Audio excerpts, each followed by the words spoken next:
The human apocalypse, the Armageddon, has started, and it is lived and felt by individuals all over the world. In the beginning of my book, True Freedom is Inside, I wrote, when I got to OCDC, I was told to strip. Once completely naked, I'm told to raise my arms above the head, open my mouth, and lift the tongue. Next, all jewelry is removed. I must then bend down, shake my hair out, and turn around. I'm told to spread my legs, bend down again, showing the guards a vagina, and cough hard while squatting. Throughout this demoralizing process, I managed to keep my ego-driven emotions in check. At that time, I'm not aware that I have been preparing for these events for the last 10 years of my life. The strip searches can only be depressing, demoralizing, dejecting, and degrading if I let them. I'm determined to prevail, yet completely unaware of the depth of my egocentricity.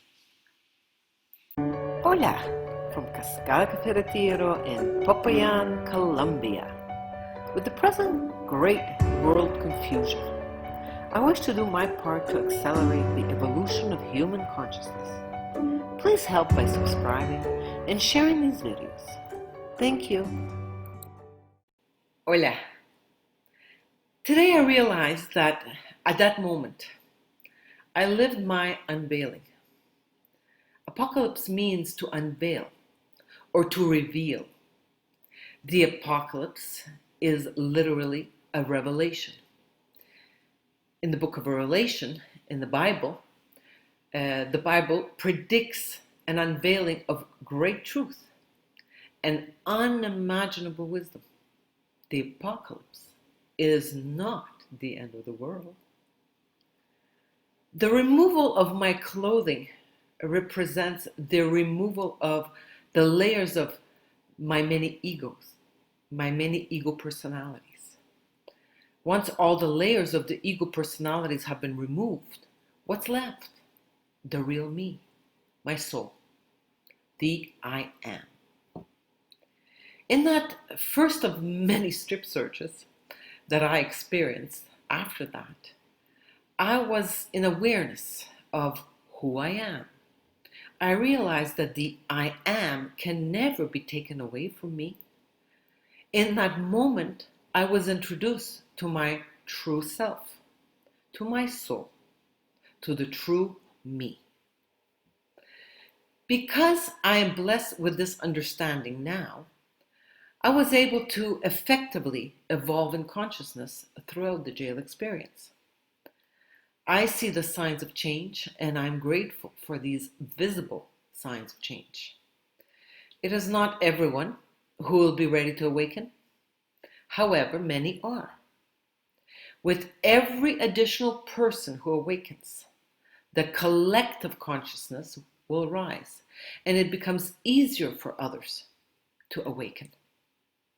Once I'm aware of the mechanism behind the ego, it is easier to recognize it and then neutralize it.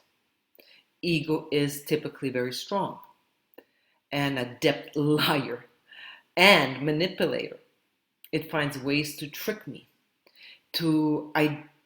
for me to identify with myself and with him over and over again. Ego has full control of my life. He is an imposter who pretends to be me. Awakening begins when I start the work of detachment from my ego. Most people are not aware of their ego, and they will possibly become even more deeply entrenched in their beliefs.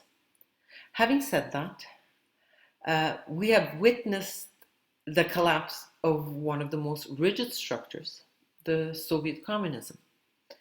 It appeared to be deeply entrenched and solid, yet it disintegrated in a very short period of time. I know that eventually the collective ego will dissolve. And with this dissolving, all the structures, religious, institutional, corporative, or governmental, will disintegrate no matter how deeply entrenched they appear to be. Now, a significant percentage of humanity is recognizing that it is faced with a difficult choice: evolve or perish.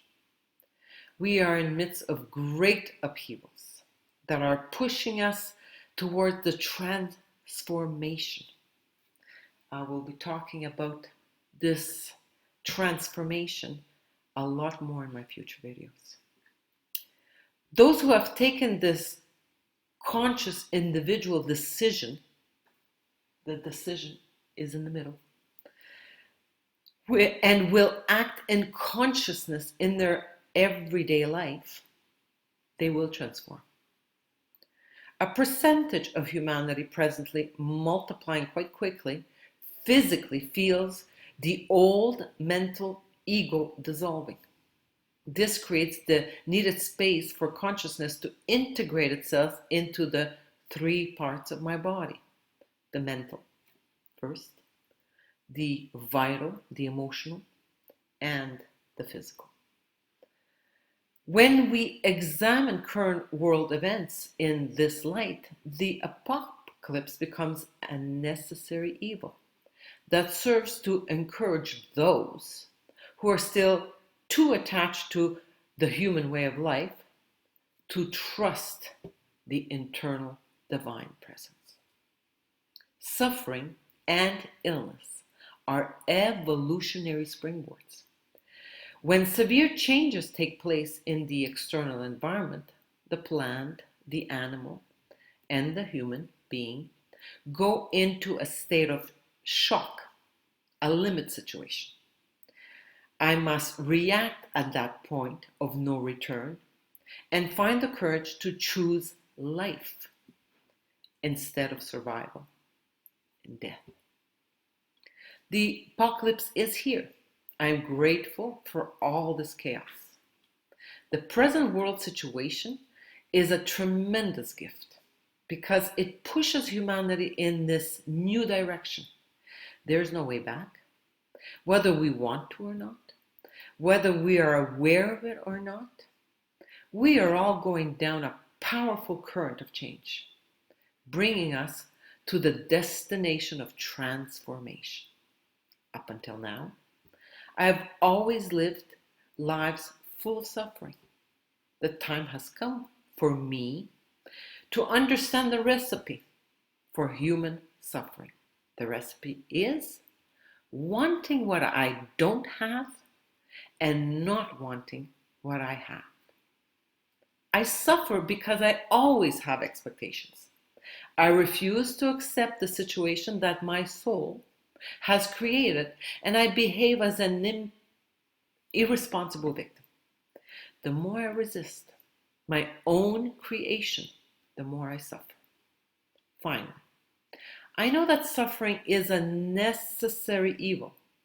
Suffering maximizes my aspiration to evolve. When I allow everything that goes on in my life and choose to unite with infinite love, I discover an inner peace and strength. This is called grace, a comforting vibration that exists everywhere, and I can now consciously try directing it with my mind when I need it. It is time to do something radical. Consciously follow my soul's aspiration instead of always being led by fear.